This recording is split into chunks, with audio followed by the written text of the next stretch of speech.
नमस्कार, मी Gautam Kamble, GK news मराठीमध्ये आपलं सर्वांचं स्वागत. तुम्ही पाहत आहात मराठवाड्याच्या कुशीतलं जीके न्यूज मराठी. आता घेऊ विविध क्षेत्रातील राजकीय, सामाजिक, आर्थिक, कृषी आणि क्रीडा व तसेच शैक्षणिक विषयी घडामोडींचा आढावा.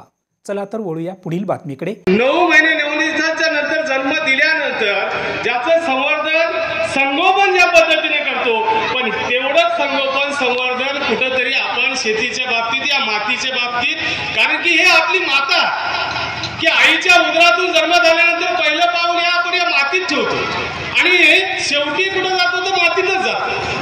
आणि ह्या मातीचं संवर्धन संगोपन करण्यासाठी जी संस्था आज एवढ्या वर्षापासून कार्य करते आणि ते सर्वप्रथम नांदेड जिल्ह्यामध्ये माझ्या मते किनवट आणि माहूर म्हणजे जो आदिवासी बहुल भाग आहे असा एरिया त्यांनी निवडला, त्याबद्दल ह्या संस्थेचे मी अतिशय आभार मानतो. आणि त्याही नंतर जे माझ्या गावामध्ये हा महिला मेळावा आयोजित करून मी गावचा सरपंच प्रतिनिधीने या नात्याने आपला सर्वांचे आभार मानतो आणि धन्यवादही देतो. कारण की खरंच मातीचं संवर्धन हे संगोपन व्हायला पाहिजे. आज एक ठीक आहे, मी शेती करतो सगळ्यांना माहित आहे, पण त्यामध्ये आपण जे पेस्टिसाइडचा वापर करतो, आज आपल्या साधारणतः गावामध्ये माझ्यामध्ये 100 एकर कलिंगड लावलेला असेल टरबूज. आणि ज्याला टरबूज आता सर्वप्रथम मी लावलं होतं, पण माझ्यानंतर बरेच म्हणजे आज 100 शेतकरी तयार झाले.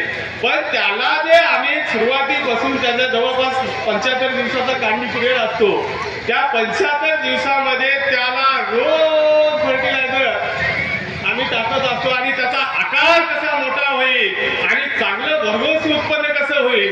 पहिल्या वर्षी आम्ही खायचो साहेब, पहिल्या वर्षी साधारणतः 10 वर्षापूर्वी टरबूज आनंदाने खायचो.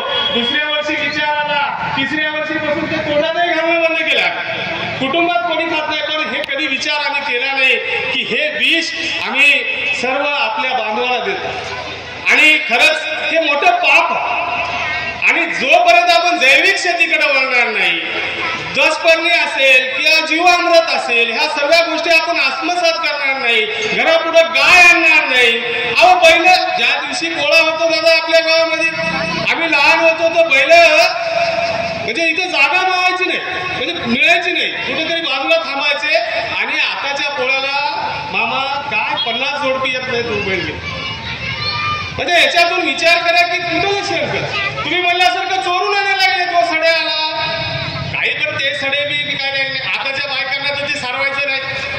आताच्या जर एखाद्या घरी सारवायच्या घरी पोरगी दिलं तर तिला सारवायचं, तर त्याची बी एक टॅक्ट असते, ते बरोबर यावं लागते ना. एकाखाली एक उलट सुलट झालं तर सगळं चित्र वेगळंच होते ते, बरोबर आहे ना. ते यायला पाहिजे, पण आता ते गेलो विसरून. सड्या कसं टाकतो असं नाही. समोर जर एखादा गेला माझ्यासारखा पांढऱ्या कुटुंबाला, त्याला परत घराकडे जावं लागणार की नाही. त्याचं चित्रच बदलून जाईल ना तुमच्या सड्यामुळं. त्याच्यामुळं सड्या म्हणजे सांगायचं म्हणजे की आपण गोमातेला का मानतो. ज्या वेळेस खरंच घरामध्ये गायीच्या शेणानं आपण सारवण करत गेलो, त्या गायीच्या शेणानं आपण आपला सडा धारण करत गेलो, त्यावेळेस तुमच्या घरामध्ये सुबत्ता होती. पैसा नसेल तरी समाधान होतं. आवाज पैसा झोपले लोकांना सगळी जीवनचर्या बदलून गेली. तर डॉक्टर कदम साहेब सांगत होते की आपण आज ह्या पद्धतीकडे वळलो. आकर्षक भाजीपाला दिसला की आपण ते घ्यायला लागलो, वांगी चमकायला लागली, गोबी चमकायला लागली. आणि खरंच वाटतं की माझे वडील मी कॅन्सरने गेले, पण आज आपल्या गावचा जर विचार केला तर आपल्या गावात किमान 5 ते 10 जण कॅन्सरग्रस्त आहेत. कधी विचार करतो का आपण. आणि हा आजार पेशीचा आजार असल्यामुळं जगामध्ये आजही याच्यावर विलास झाला नाही. कोविड सारख्या आजारावर आपण लस काढली, पण कॅन्सर आता म्हणायला लागलं ते रशिया काय खरं काय खोटं अजून ते आलं नाही बाजारामध्ये की त्याने लस उत्पादित केली. पण आपण त्या लसीनिशीच्या भानगडीमध्ये पडायचं नाही. आपल्याला फक्त आपल्या शेतीचं संगोपन कसं करायचं. आता संगोपन करायचं म्हणजे काय, साहेबांना म्हणले की पहिलं तुम्ही आपल्या नांगरटी करायचो बैलावर, ते नांगरणी व्यवस्थित व्हायची. पुन्हा ट्रॅक्टरचं आता ते नांगर नुसतं फरफटतच चाललं. आता आपण ते रोटावेटर लावून आणि शेती कशी बशी करायला, कारण की जमीन एवढी कणकरवत झाली. ज्यावेळेस पाऊस पडायला की पाऊसही मला झिरपत नाही, वाहून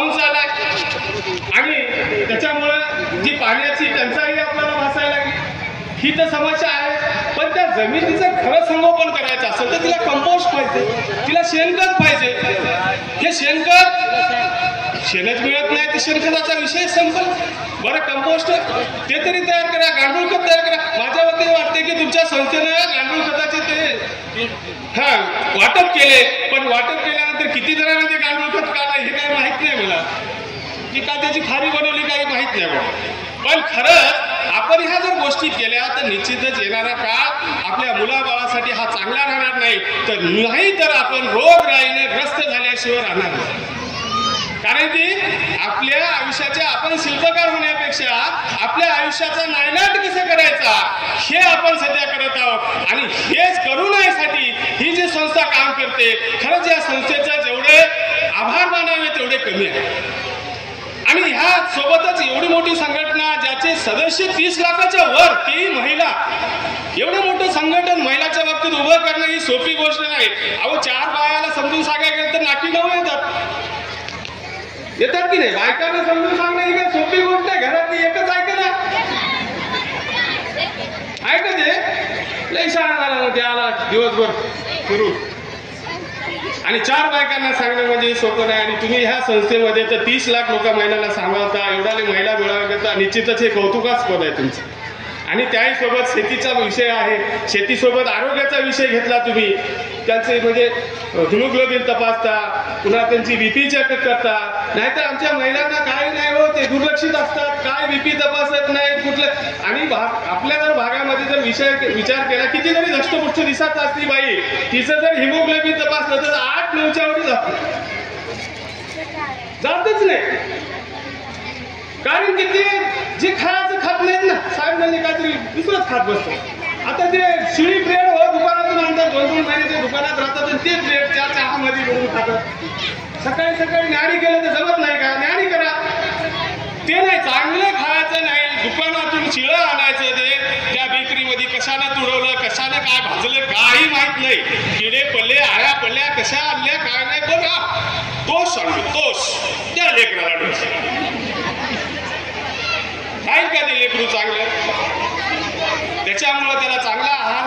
अहो आपली जे काय शेत आहे, प्रत्येकाला शेती आहे, थोडंसं आपल्यासाठी तरी करा.